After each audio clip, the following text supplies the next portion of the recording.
Yeah, I'm sitting down for this one. You don't like it? Talk to the boss. He's the boss now. You can sit there. Kagurabachi chapter 76. It is completely and utterly action-packed, but don't let it fool you. Hokuzono has still found a way to convey beautiful visual storytelling. So let's talk about it. Sometimes you gotta close the door to open a window.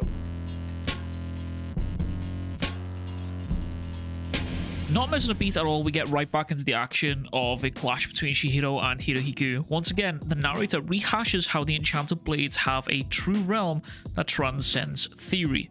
The theoretical limits can be infinitely transformed by the bearer. Now, if this sounds familiar, good, because it absolutely should. It was said back in chapter 13 where we were shown a flashback of Kunoshiki telling us pretty much this exact same information, just different wording. And what happened after this information was said to us the first time was both Chihiro and Sojo ended up learning more about their swords. Chihiro arrived at Kuro's shred, and Sojo arrived at cloaking himself in May. Now, this time, it's unclear just what we will see, but what is clear is that Hokuzono was telling us that these swords are going to grow and change all of the time, and what we think that we know is going to change along with it. And I kind of like that. It's like a dynamic power system, and I really fuck with that.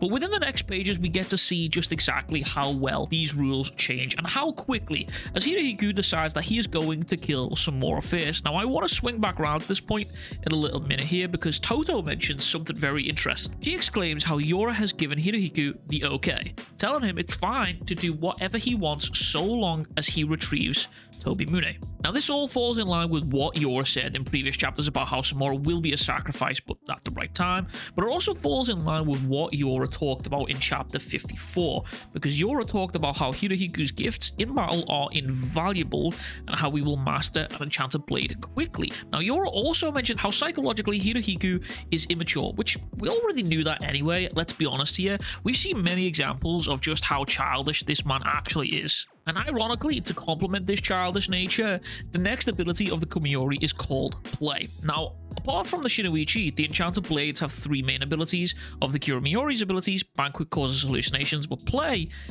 enables the user to use and control objects freely around them. Now, there is an interesting piece of information here that confirms that the Shinoichi is unrestricted to three abilities, which means what we saw in the Rakuzaichi arc is only a fraction of its power.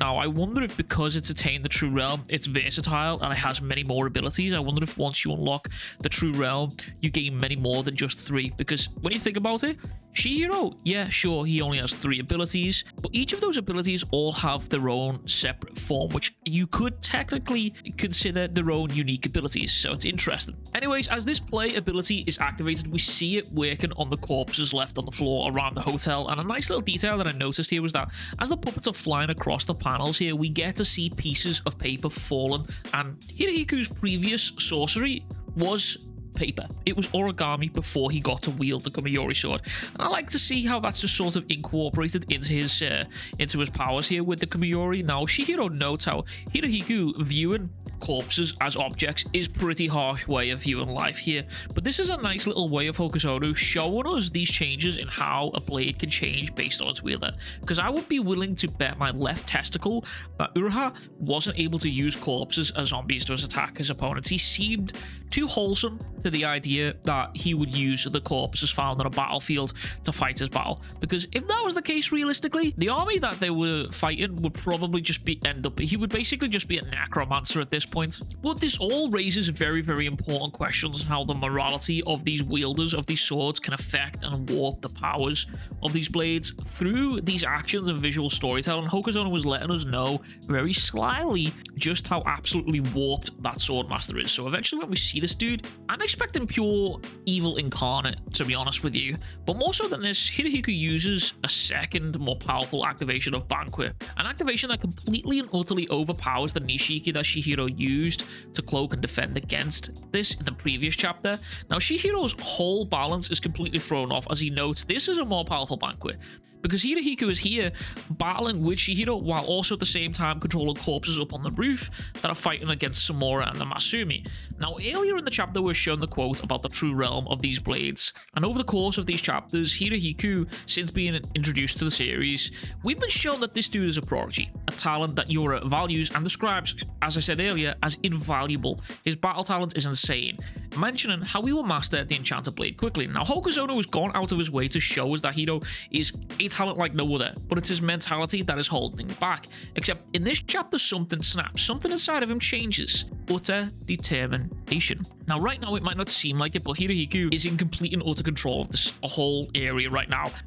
I know it doesn't seem like it. The dude is like, he's a bit fucked up right now, but Hokuzono shows us this visually, depicting Hirohiko over the hotel as if he's a puppet master pulling all of the strings. Everyone is doubting him. Hiro himself even mentions how he's been bested twice here. He's lost twice against Chihiro, and Chihiro is underestimating him, and that's why he needs to pull out all the stops. Now, Hiro actually has now cast Banquet upon everyone in the hotel. And also, by the way, someone in my chat pointed out how since Hiro killed the previous owner of the hotel, he is essentially now the owners of the hotel, because he's now controlling everyone in the hotel and he's controlling everything that's going on, and I found that quite interesting. Anyways, if someone falls under Banquet's spell, even defense becomes impossible.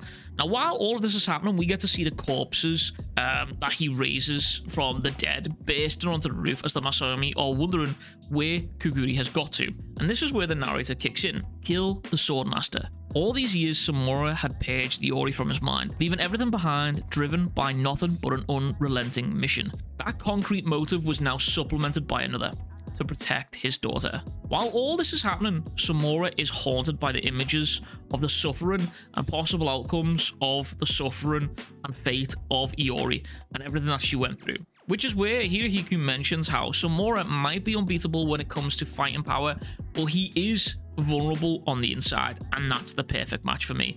Now, in the past couple of videos, I have said this exact same thing. These blades were meant to fight together as a unit, not against one another. These wielders were picked by Rokihira to complement the blades. But now this very blade that Samura once fought alongside in this war is now injecting visions of his daughter's untimely demise into his head as he fights desperately to protect her. And I talked about this on stream when the chapter dropped, but I find it mildly poetic that Samura is this force of nature who simply so far within the series just cannot be bested in combat. He is a absolute killing, a threshing machine, a man who has been to war, to hell and back, physically blinding himself without a second thought, a man who will literally throw himself in front of swords to protect his daughter, but he was simply unable to just face the difficult life with his daughter. He was simply unable to hug his daughter and tell her it was gonna be okay. He was simply unable to open that door, walk in that room, and tell her everything's gonna be okay, and be a dad. And like I've been saying now for a while, Samura is one of the most beautifully conflicted and hypocritical characters within this series, and even though his actions as a dad piss me off immensely, this dude, I think he's just one of the best characters within the series, regardless of whether his actions rub me the wrong way. And I think one day I would like to make a video really just deep diving his character, because he fascinates me. Anyway, Samura comes face to face with the door that we actually saw in chapter 73. On the other side of that door is his worst fear. Only this time, it's actually just a bunch of dudes with swords. So pick your poison, I guess. But Samura ends up getting stabbed twice in this panel and realizes that Iori is in danger. Swapping with the feathers, Samura is stabbed fatally 9 times. I don't know if this was specific number picked out, so maybe someone in the comments can educate me on the mythology of the number 9, but he is stabbed right in front of Iori, and these hallucinations come to an end due to these fatal wounds. And Hirohiko exclaims, "I am the one who is free." Now, it could just be false hope from myself and maybe a false red herring. Maybe I'm reading too deep into it. Maybe it isn't that deep. But these words sound like the words of someone who is on the verge of a breakthrough with their sword. He is now declaring that it's now or never, and he now demands that Chihiro fights him. Now, as all of this has happened, the corridor starts to fill slowly with feathers, encroaching on Hirohiko, as we see everyone around Iori is now dead and laying on the floor.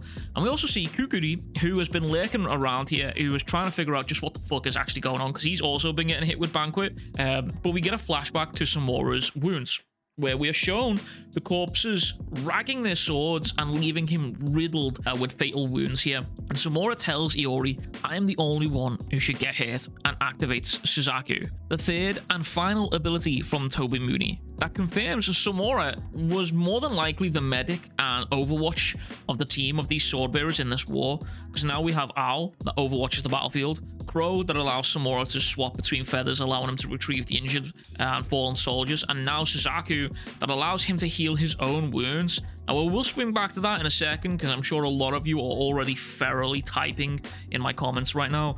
But we see Samura approaching Hirohiko, calling him a brat, and telling him that's enough from him. Now, there is a lot that we need to discuss in this final page here, because this final page, chills, beautiful, simply beautiful. First up, Hirohiko right now has a blade that can create illusions and can completely mess with everyone. Now, he can control objects, which extends to humans. He views humans as objects, and we've yet to see his third and final ability, but Banquet is the main problem. It's the one that I want to focus, because I mentioned earlier how this quote from Hirohiko sounds like the words of someone who was on the verge of a breakthrough, meaning everything that we're looking at right now, it's entirely possible it's all an illusion. It's all an illusion, and I want you to keep that firmly tucked in your mind. If any of you have ever read Bleach and saw what Aizen was able to do with an illusionary sword like this, you probably have PTSD. If any of you have ever watched Naruto and have saw what any Uchiha was able to do with a Sharingan and Genjutsu, you probably have PTSD. So anytime an illusionary power gets brought up in a series like this, especially one with Hokuzono, who it just seems to drop plot twists left, right, and center on our brains, I'm very skeptical. But next up, we have Suzaku.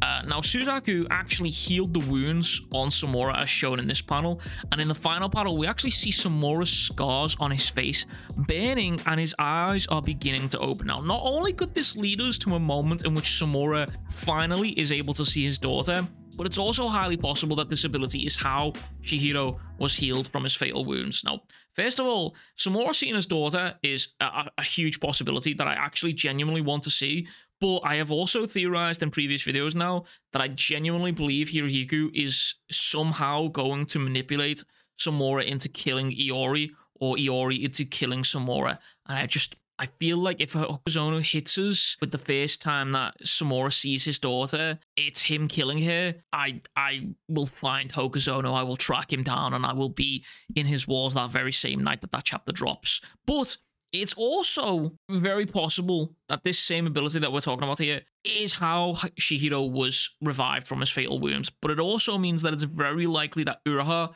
is potentially about to come back from the dead. He's potentially about to come back from the ocean of uncertainty that he's been left in. Now, personally, I am not 100% on board with Uraha coming back and filling a role within the story, because it's very clear now that Hokuzono's left his death ambiguous for a reason. But my final point here is that it just feels a little bit, it's a bit too on the nose, I guess.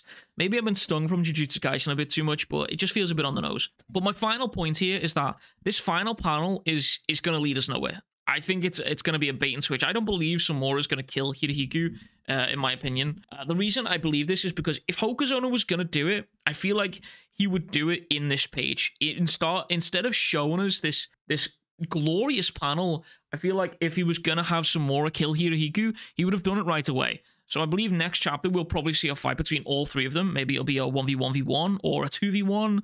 But whatever Hokuzono is planning, he's planning something spectacular. And I hate making comparisons between stories, but Kagurabachi right now reminds me heavily of Jujutsu Kaisen, not in terms of story, but just in the way of this. There's this feeling of exhilaration every Sunday when these chapters drop. It's bravissimo. But anyways, that is everything from me. Massive shout out, by the way, to you guys. 36,000 subscribers we just crossed. That's kind of huge, so I guess I haven't completely fallen off yet, so that's quite cool. Anyways, go check out this Batman video or this Jujutsu Kaisen video. I'm very proud of both of them. And also, massive shout out to the members on the channel for supporting me. That's everything from me. As always, I will catch you guys all in the next one. Much fucking love. Big fucking kisses. Peace.